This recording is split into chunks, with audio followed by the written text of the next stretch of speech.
Hello everyone, welcome to Lucky Education. और आज हम देखेंगे न्यूक्लियर पावर प्लांट्स। भारत में अपने जो न्यूक्लियर पावर प्लांट्स हैं उनका हम मैपिंग वाला वीडियो देखेंगे।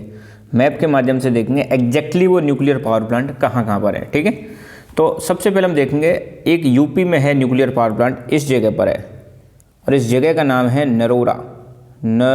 आप एक काम करें, एक ब्लैंक मैप लें और ब्लैंक मैप में मेरे साथ इनको लिखते चलें। पहला न्यूक्लियर पावर प्लांट कहाँ पर है? नरोरा यूपी में है। इसके बाद दूसरा न्यूक्लियर पावर प्लांट आपका यहाँ पर राजस्थान में है और इसका नाम है रावत भाटा। क्या नाम है? रावत भाटा। ये भी एक न्यूक्लियर पावर प्लांट है जो कहाँ पर है? अपना राजस्थान में है। ठीक है, इसके बाद आप गुजरात में आओगे तो गुजरात में एक न्यूक्लियर पावर प्लांट है, इधर कोने में है, इसका नाम है ककरापार।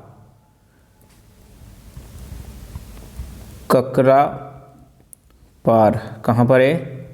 गुजरात में। 3 न्यूक्लियर पावर प्लांट हो गए। इसके अलावा 4th नंबर पर, थोड़ा सा इसको ऊपर लिख देता हूँ मैं,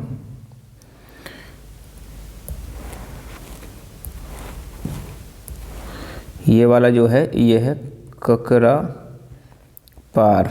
कहाँ पर है?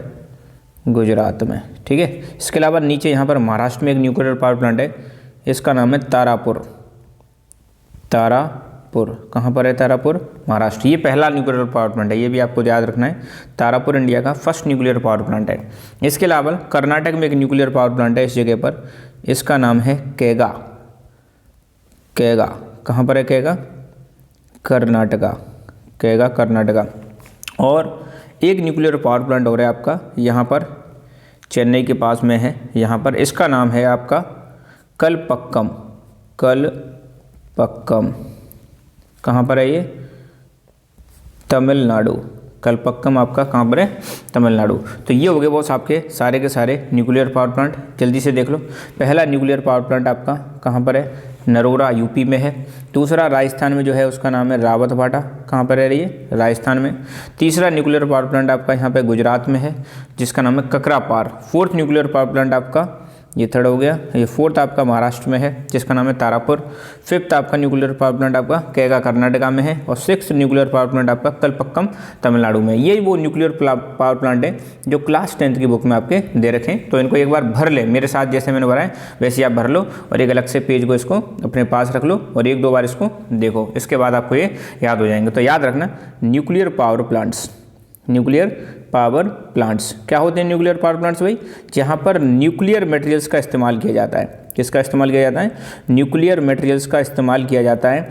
क्या करने के लिए? न्यूक्लियर एनर्जी जनरेट करने के लिए। न्यूक्लियर मटेरियल्स में कोई पूछ ले कि क्या आते हैं सर न्यूक्लियर मटेरियल, जरा हमें बताओ। तो न्यूक्लियर मटेरियल जैसे प्लूटोनियम, थोरियम, ठीक है, यूरेनियम, ये है न्यूक्लियर मटेरियल जिनका यूज करके क्या जनरेट की जाती है बॉस? इलेक्ट्रिसिटी जनरेट की जाती है, जिसको हम बोलते हैं न्यूक्लियर एनर्जी जनरेट की जाती है। न्यूक्लियर मटेरियल्स का इस्तेमाल करते हैं ना। इसमें जो मेन जहाँ पे इलेक्ट्रिसिटी जनरेट की जाती है, मेन जो चीज़ होती है उसको हम बोलते हैं न्यूक्लियर रिएक्टर। तो ये न्यूक्लियर रिएक्टर में न्यूक्लियर मटेरियल्स का इस्तेमाल किया जाता है और उससे एनर्जी जनरेट की जाती है। तो ये थोड़ा सा आपको याद रखना है। क्लीन एनर्जी है। कैसी एनर्जी है? क्लीन एनर्जी है। बहुत ज़्यादा पॉल्यूशन नहीं होता है, पॉल्यूशन बहुत कम होता है। फ्यूचर बहुत अच्छा है इसका, गवर्नमेंट इस पर बहुत ज़्यादा ध्यान दे रही है। ठीक है, इसके लिए गवर्नमेंट अभी एक शांति एक्ट भी लेके आई है। कौन सा एक्ट लेके आई है भाई? शांति बिल भी लेके आइए, शांति एक्ट भी लेके आइए इसको प्रमोट करने के लिए। पहला न्यूक्लियर पावर प्लांट मैंने बताया था हमारे भारत में तारापुर है। ठीक है, इसको प्रमोट करने के लिए एक हमारा ग्रुप भी है, भाभा एटॉमिक रिसर्च सेंटर। तो इनके बारे में याद रखना, सारे के सारे न्यूक्लियर पावर प्लांट्स के बारे में। So thank you so much.